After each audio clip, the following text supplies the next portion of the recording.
Cheers. Welcome to day 50 of our Let's Grow annual challenge. Sharon Horne-Ellstrom here. And today our topic is life is a mirror and what that has to do with growing our relationships or relationship growth. Life is a mirror is one of my favorite ideas and thoughts because what we put out into the world is what comes back to us. What we see in the mirror, what is reflected in the mirror is what we're putting out and therefore what's coming back. We want to make sure that what we're putting out is what we want to receive back in the world.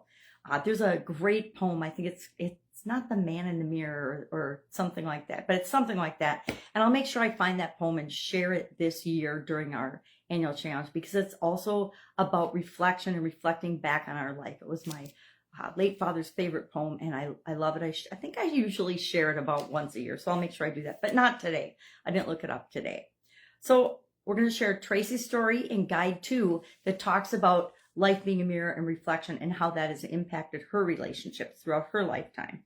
But also in Guide 2 is a write-up about life as a mirror and how using that philosophy helps to improve our relationships in all the different areas and aspects of our life, right? Because pretty much every area of our life involves being able to relate to and having relationships with other people, not just the relationship area of our life.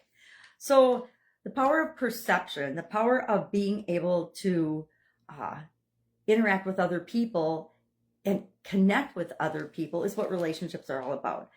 One of the things that I work with my granddaughters a lot is, and people I coach, is the importance of thinking before we speak, pausing, trying to understand and really have a good communication, really understand the intent of the thing that somebody is trying to communicate, as well as know what our intention is when we're communicating, because that helps to build relationships. By building trust in our relationships, by being vulnerable and authentic, people know if you're being vulnerable or authentic or not. They know if you're faking it. But if we pause, reflect, take a minute, and then respond with mindfulness, we're going to get better results and better communication in our relationships than if we just, flash back whatever pops into our head. I don't know. I've definitely been guilty of that in the past. Mirror neurons, there's been a ton of science done on that. And we as human beings automatically connect with people and mirror back their behavior, their mannerisms and things. If you ever have a conversation with somebody and you're really into it, all of a sudden you'll notice that they're sitting a certain way and you're sitting the same way. And then they'll move and you move because you're mirroring their behavior because you're really engaged and relating with one another.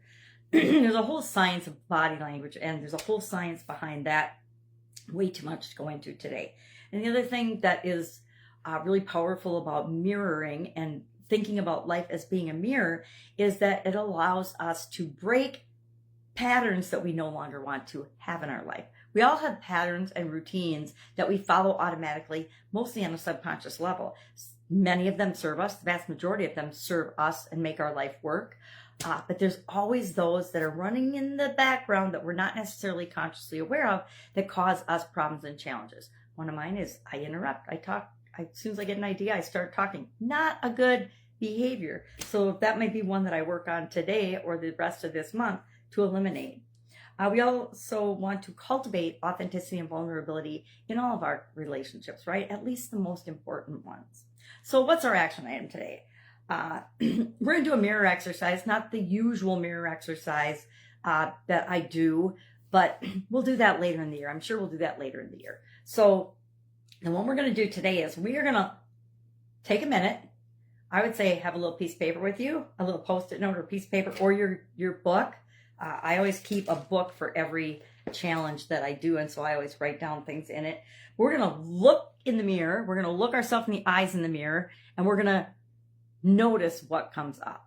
We're going to see what comes up. Is it positive self-talk? Is it negative self-talk? Is it talking about your gray hair? I looked in the mirror today and I'm like, oh my God, my hair is getting gray. Or I looked in the magnifying mirror and I'm like, oh my God, there's makeup smudged all over my nose. That's kind of negative self-talk, right? So we just want to look at ourselves in the mirror and see what comes up, because that filter that comes up and the things we say to ourselves are the things that we reflect and put onto other people. And if they're negative, guess what? We're putting negative attributes onto other people. If it's positive, we're more likely to put positive beliefs on other people or positive assumptions or intents on other people. So it's a great quick and dirty exercise to do today to see what you're actually experiencing and what kind of filters you're filtering your thoughts and beliefs through.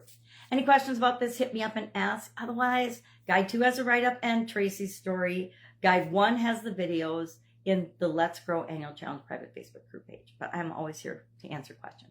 Have an amazing day, and I'll, of course, be with you tomorrow.